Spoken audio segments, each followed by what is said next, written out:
भेटघाट।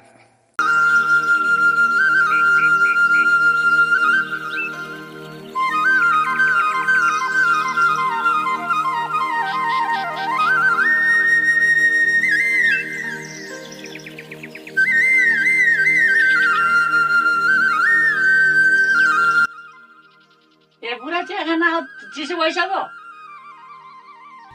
आया आया क्या आया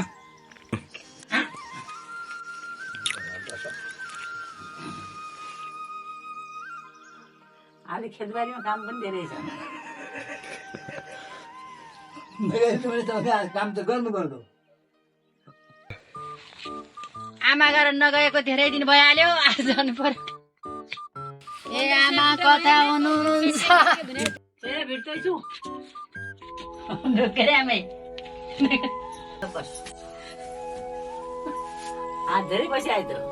घरतिर अब यसो आलु सालु खन्न पर्यो ए राम्रै भयो आलु सालु खाना छ यो आलु पनि भएन कि यसपालि दाना पनि लागेन समय सार नदिएर हो के हो खै, मोल त गरेकै हो धेरै ठिकै जस्तो छ दाम त ठिकै लागेको रहेछ ठिकै होला जस्तो लाग्छ तपाईँ कहाँबाट आउनु दिदी यो आमा घरको आएको आमा घर